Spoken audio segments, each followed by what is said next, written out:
Jika anda sedang menghidap diabetes atau masalah mata seperti katarak, penglihatan semakin kabur, rabun jauh, tetapi kewangan terhad tidak mampu membayar beratus ribu, malah berjuta ringgit di hospital, maka anda wajib menonton video ini hingga akhir. Sebaik sahaja cahaya penglihatan hilang, tiada wang yang mampu membelinya kembali, tetapi bernasib baik, di tengah-tengah ketakutan ini, Asia Tenggara kini menerima satu solusi inovatif dari USA. Advil Lutein Gummies. Ini bukan ubat, tetapi kaedah tambahan yang selamat untuk membantu melindungi retina, mengurangkan mata kering dan letih, melambatkan degenerasi makula dan yang paling penting, membantu mencegah risiko buta sebelum terlambat. Ribuan warga emas di Malaysia telah menemui kembali cahaya dalam hidup mereka melalui solusi ini dan hari ini peluang itu juga untuk anda. Ini boleh dianggap sebagai satu pencapaian besar dalam bidang perubatan moden.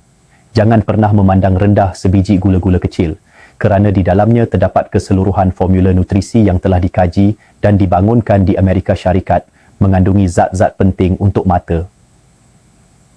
Lutein and zeaxanthin, perisai biologi yang menapis cahaya biru berbahaya dari skrin, mencegah degenerasi makula. Vitamin A dan beta-karotin menyokong pertumbuhan semula sel retina, mencerahkan mata, meningkatkan penglihatan dalam gelap.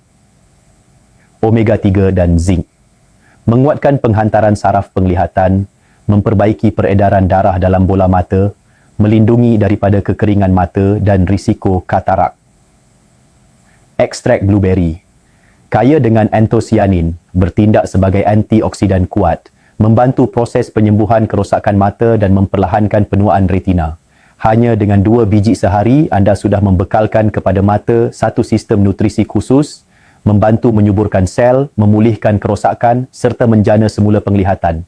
Dalam 7 hingga 14 hari, kebanyakan pesakit merasai perubahan yang jelas. Mata lebih cerah, kurang letih dan melihat lebih jelas setiap hari. Yang istimewa, kos rawatan ini hanyalah 1/20 daripada kos hospital. Tetapi keberkesanannya membuat pakar terkejut. Ia adalah penyelesaian penjagaan mata di rumah tanpa pembedahan, tanpa risiko dan telah diuji ketat oleh FDA.